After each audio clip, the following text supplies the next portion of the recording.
Morning everyone, how are you all? Hope you're all well. I've been away this week. I haven't really been around boxing. To be honest, there's not been a lot this week that's really inspired me or provoked me to make any videos. But a couple of things that did this week, or toward the end of this week, was Derek Chisora revealed that he'd been approached by Frank Warren and proposed a fight with Joe Joyce. I watched a video Joe Stunner made about this morning. Shout out to Joe, my YouTube dad almost, even though we're not that very far apart in age. But he guided me in the early days, shall we say, did Joe. So shout out to Joe. Funny enough, Joe, I've got to re-watch 3 episodes of Shogun last night because we got deep talking about movies. And the 3 episodes I've watched, I kind of missed. So cheers, Joe. Great conversation over Joe always. Funny enough, me and Joe Stunner, I know this is not boxing talk, but it's my channel. I can talk about what I want. Whenever me and Joe Stunner talk outside of YouTube, we message each other, whatever. We very rarely ever talk about boxing. We end up talking about movies all the time. But yeah. But Joe made a video about this Derek Chisora situation. I wholeheartedly agree. I don't think anyone in boxing could disagree. I've always said no one should have the right to tell any man what they should or shouldn't do, and I stand by that. But if you're just a boxing fan or a fight fan, and I think we've all got a special place in our heart for Derek. To be honest, I think Derek should stay doing the interview stuff because I think Derek's great at that. But do we want to see Derek in a boxing ring again, ever? I don't, personally. Derek loves the greenbacks, doesn't he? And who doesn't, to be fair. But see him in another fight against Joe Joyce. Joe Joyce, a big, long, clubbing, thudding puncher. And the thing with Derek Chisora is it's not just in the twilight of his career where Derek Chisora has been sort of taking too many shots or too many punishment. You can go all the way back to Derek Chisora against Vitaly Klitschko. And the amount of punishment he took to his head in that fight, and it's been a reoccurring thing through Derek's career. Derek gets hit. Derek enjoys eating leather, it seems. I know he doesn't, but he's always got hit and he's always took a lot of punishment to the head. And Derek's got a very good chin and still has a very good chin. Still takes a shot better than a lot of people out there at heavyweight. But do we want to see Derek in with Joe Joyce? And you've seen my videos on Joe Joyce. I have. I've always played up Joe Joyce's shortcomings, but Derek Chisora is just going to offer a fairly stationary target for Joe Joyce to land with those big clubbing, thudding punches. And for someone like Frank Warren, who regardless about Frank, whatever your views are about Frank, he's a boxing man, and does that fight really sell or interest anybody to make that like a decent financial viable option in terms of people buying that fight? Not for me, I don't see it. Does anyone from a boxing point of view want to see it? No, again, I don't, and I'm sure many of you don't either. So just an odd thing. I don't know whether, does anyone see that as like, oh, Joe Joyce is on the way back, he's had a convincing win against Derek Chisora? Again, no. So A, I find it odd. B, I just find it almost in bad taste. But yeah, just a bizarre kind of fight to be sort of offered to us and offered to Derek Chisora. And Derek loves a fight. And no doubt, like I said before, Derek loves a greenback. So no doubt Derek would probably be to a degree on side with that. But that's one that leaves a bad taste if that gets made, and I don't want to see it. Do you want to see it? I'll probably hasten to guess that you don't, and rightly so. So yeah, there was one thing, and then the whole Conor Benn thing. The board apparently won their appeal, and again, I go back to something I said earlier. If we've got this dossier that proves beyond doubt that Conor Benn is kind of innocent, why are they just not getting it out and showing it? Just again, beyond me. It's just on the evidence presented by them, which is still zero in this part. You have to doubt it, don't you, to its core? So again, just a shit situation. Apparently, there was a September date put forward for the Fraser Clarke Fabio Wardley rematch, to which Fabio has stated in a few interviews I've watched that he'd heard nothing of the sort.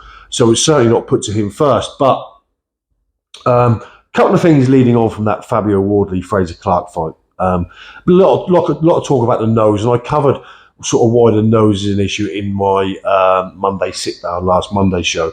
But a lot of people say about that the nose broken, and I just want to explain that a little bit. I don't believe the nose was broken again on the night. The thing that Fabio Wardley is suffering from, and he said in an interview yesterday, I believe, that he was having a meeting with his surgeon or specialist. I think the issue with that nose is, and it's the issue that a lot of fighters sort of suffer with. I think Julio Cesar Chavez, the great, suffered with this. Ricky Hatton suffered with it, and it's sharp bone above the eyebrow, which causes when the punch landed. And I've covered that in a previous video anyway. But when you got the sharp bone, that's a problem and causes reoccurring cuts. And I think that's the issue with the bridge of Fabio's nose, is that he's got some very irregular or sharp bone around there. So anytime he gets hit on that, that bone slices through the skin. So I think that's more the problem with Fabio's nose rather than the nose breaking. So that's one thing. But yeah, September date, there's also some conversation about that being made a pay-per-view fight. And again, something I just want to discuss. I read a lot of the comments this morning, and I was in the comments on October Red show where she had the Gad and she had Sonny Edwards on. Sonny Edwards, he's one of my favourite guys in boxing. He's one of the realest guys in boxing. But a lot of the conversation in the shout out October Red, a lot of the conversation in that the instant message, the live comment section, was that about the discussion about that being made a pay-per-view fight and are they pay-per-view fighters.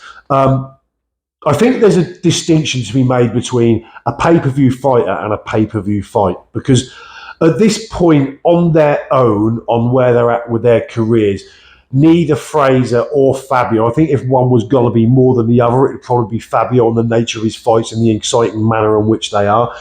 But neither of those guys are pay-per-view fighters standalone at this point for me, I believe.